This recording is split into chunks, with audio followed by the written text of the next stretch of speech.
ಆಯ್ತು. ಸಾವಿರ ಸೀಮೆಯ ಒಡೆಯ ಜನಾರ್ದನ ದೇವರ ಅನುಗ್ರಹ ಹಾಗೂ ಮಾರಿಯಮ್ಮ ದೇವರ ಅನುಗ್ರಹವನ್ನ ಹಿಂದಿನಿಂದ ಸಂಪ್ರದಾಯ ಪ್ರಕಾರ ಪಡೆದುಕೊಂಡು ಬಂದಂಥದ್ದು. ಪೇಟೆ ಸೀಮೆ ಅದೇ ರೀತಿಯಲ್ಲಿ ಅದಕ್ಕೆ ಸಂಬಂಧಪಟ್ಟ ಗೊತ್ತಿನವರು ಮಹಾಗಣ್ಯ ವ್ಯಕ್ತಿಗಳು ಇದಕ್ಕೆ ಸಂಬಂಧಪಟ್ಟ ರೀತಿಯಲ್ಲಿ ಅದೇ ರೀತಿಯಲ್ಲಿ ಭಂಡಾರದ ಮನೆಯ ಶ್ರೇಷ್ಠತನ್ನ ಇಟ್ಟುಕೊಂಡಂತಹ ಕುಟುಂಬ. ಅದೇ ರೀತಿಯಲ್ಲಿ ಇವತ್ತಿನಿಂದ ನಡೆಯುವಂತಹ ನನ್ನ ಪರಿವಾರ ಶಕ್ತಿಗಳ ಒಂದು ನೇಮೋತ್ಸವ, ಅದನ್ನು ನಾಡಿನ ತನಕ ನಡಿಬೇಕು ಹೇಳುವಂತ ಒಂದು ಉದ್ದೇಶ ಇಟ್ಟುಕೊಂಡು ಗ್ರಾಮದೇವರಲ್ಲೆಲ್ಲ ಪ್ರಾರ್ಥನೆ ಮಾಡಿಕೊಂಡೆಲ್ಲ ಬಂದಿದ್ದೇವೆ. ಅದೇ ರೀತಿಯಲ್ಲಿ ಏನೋ ಒಂದು ಇಲ್ಲಿ ನನಗೆ ಯಾವುದೇ ಒಂದು ಉದ್ದೇಶ ಇಟ್ಟುಕೊಂಡು ಬರಬೇಕಾದದ್ದಲ್ಲ. ಒಬ್ಬರಿಯನ್ನ ಒಂದು ಭಾರವನ್ನು ಯಾರು ಹೊತ್ತಿದ್ದಾರೆ ಅವರು ಇದರ ಹುಡುಗಿ ಸೇವೆಯನ್ನ ಮಾಡಬೇಕು.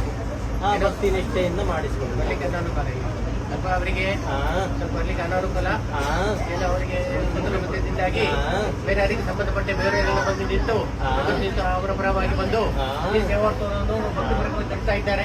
ಎಲ್ಲರೂ ಸೇರಿದಟ್ಟು ಈ ರಪ್ಪಟಗಟ್ಟು ಇದನ್ನು ಒಳ್ಳೆ ರೀತಿ ಬೆಳೆದಿದ್ದಾರೆ. ಸಾನ್ನಿಧ್ಯದ ಎಡ ಬಲಭಾಗದಲ್ಲಿರುವಂತಹ ದೂತ ನನಗೆ ಪರಿವಾರ ಶಕ್ತಿಯಲ್ಲಿ ಎಡಭಾಗದಲ್ಲೂ ಇದ್ದಾರೆ. ಆದ್ರಿಂದ ಈ ಧರ್ಮಶಕ್ತಿಯನ್ನು ಒಳಗೊಳ್ಳುವಂತ ಈ ವರ್ಷದ ಒಂದು ಸೇವೆಯ ಒಂದು ಮಾಡುವಂತ ಯಾರು ಇಷ್ಟಾವಕ್ತಿಯ ಸೇವೆ ಅನುಷ್ಠಾನ ಪೂರ್ವಕವಾಗಿ ಯಾರು ಮಾಡಿಕೊಳ್ತಾರೋ ಅವರಿಗೆ ನಾನು ಶುಭ ಪ್ರಸಾದವನ್ನು ಅನುಗ್ರಹಿಸಿರುವಂಥದ್ದು.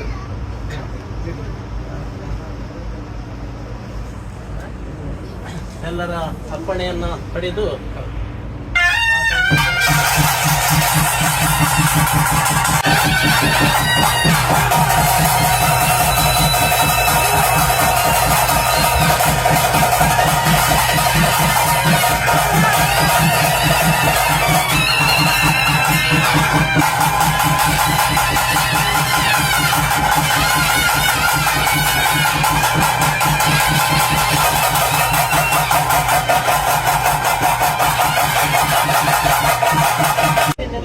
ಭಯಪಡೋದು ಬೇಡ.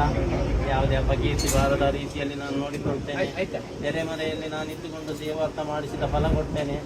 ಇಡೀ ಪೇಟೆಗೆ ಹಾಗೂ ಊರ ಪರವೂರ ಭಕ್ತರಿಗೆ ಅಥವಾ ಹೊತ್ತರಿಗಿಂತ ದೂರದಲ್ಲಿ ಇರುವವರಿಗೆ ನಿಮ್ಮ ಒಂದು ಅನುಗ್ರಹದ ಒಂದು ಆ ಕೊರಡಿನ ರೂಪದಲ್ಲಿ ಬರುವಂಥದ್ದು ಅದು ಒಳ್ಳೆಯ ರೀತಿಯಿಂದ ಬಂದುಕೊಂಡು ಬಾಯಿಯ ಸತ್ಯಾಂಶವನ್ನು ಅನುಗ್ರಹ ಮಾಡಿಸಿಕೊಂಡು ಈಗ ಹೊರಗಿನಿಂದ ಎಲ್ಲರೂ 3 ಸುತ್ತು ಬಂದು ಗಣೇಶ ಪ್ರಸಾದ ಪಡೆಯಿರಿ. ಆ ಪ್ರಕಾರ ನಿಮಗೆ ಪ್ರಥಮ ಸ್ಪಂದನೆಯನ್ನು ಆಗುವ ತನಕ ಯಾವುದೇ ವಿಘ್ನ ಕೆಡೆ ಮಾಡಿಕೊಳ್ಳದೆ ಆರೋಗ್ಯ ಮನಃಶಾಂತಿ ರಕ್ಷಣೆ ಕೊಟ್ಟು ಅನುಗ್ರಹ